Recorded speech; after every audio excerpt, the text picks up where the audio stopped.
they're usually deficient in zinc. And this zinc deficiency allows a condition where your immune system can get out of control. But the best bioavailable sources of zinc is from meat, fish, and eggs, not plant-based sources. Plant-based sources are not good sources of zinc. One of the most common causes of a zinc deficiency is by consuming too much cereal. Okay, cereal has phytates, just like any grains, and these phytates block minerals, especially zinc. Zinc is one of the most important minerals for your immune system, and without it, you're very, very susceptible to infections and other problems, including inflammation. But zinc directly is involved in certain enzymes, which are proteins that actually build up your hair. And as far as the amount of zinc, if you were going to take it as a supplement, I would recommend about 50 milligrams. But if you're consuming things like red meat, or even beef liver, or even oysters or seafood, chances are you're getting enough zinc. But if you're exposed to mercury, that can increase the need for more zinc. If you consume a lot of sugar, or you're exposed to a lot of stress, your requirement for zinc goes dramatically up. Okay, the next mineral is selenium. Selenium is involved in 35 different proteins, okay? And again, I'm talking about those protein enzymes that do most of the work in the body. If you're deficient in selenium, you can start getting graying of the hair, you can start developing alopecia directly, or a deficiency of selenium can lead to Hashimoto's.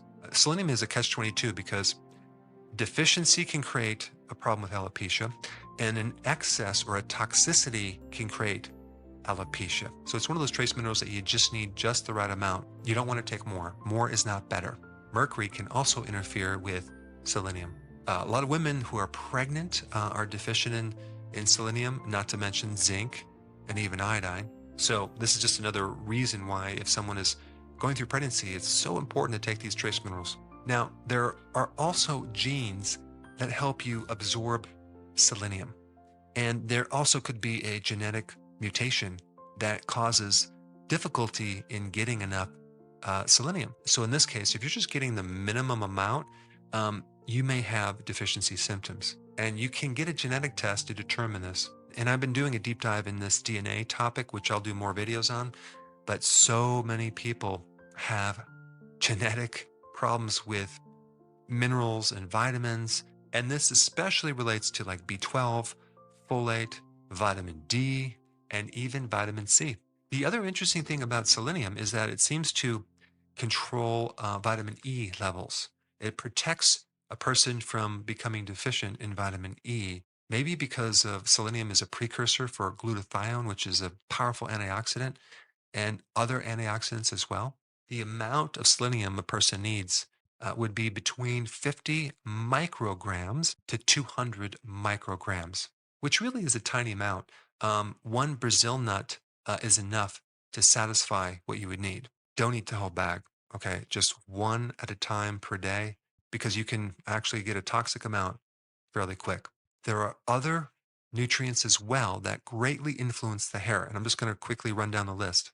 Iron, okay, and B12, primarily because of the function of what they can do to increase your oxygen levels and your blood levels, your red blood cell levels to your scalp. Without this blood and oxygen to the scalp, the roots of the hair can't survive. And probably the biggest reason why women are deficient in iron is because of menstruation. And if that's your problem, I put a link down below of how to correct that specific issue. Regarding B12, it could be that you're a vegan, or it could also be that you have genetic issue with a problem called methylation. For more information, I put a link down below with that too. Now, vitamin D, very, very important with any autoimmune disease because it reduces inflammation. And even though a vitamin D deficiency doesn't cause like alopecia directly, it can cause a loss of body hair, which is more of a alopecia for the entire body, but not necessarily just on the scalp. But if you have any type of autoimmune problem, you should be taking vitamin D on a daily basis, roughly about 20,000 IUs. Now, let's talk about biotin for a second. A lot of people take biotin in very large amounts. Biotin is vitamin B7.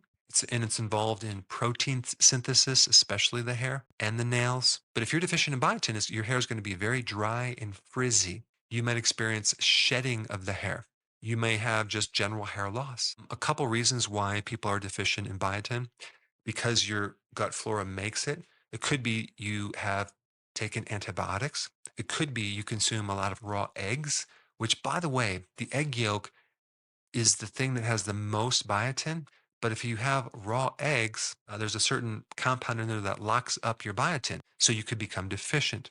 Another cause would be pregnancy, which increases the demand for biotin. Or you may have a genetic problem with a certain protein that helps you absorb biotin. And you have a problem with that, which means you just need a little bit more. And lastly, folate. This is interesting because a folate deficiency is a very common deficiency. Even though folate comes from dark leafy green vegetables, a lot of people have a problem with a certain gene called MTHFR, which requires them to consume more folate, not folic acid, but folate, so they can start to build up some of these proteins, including hair. Now, I talked about one problem with hair loss. If you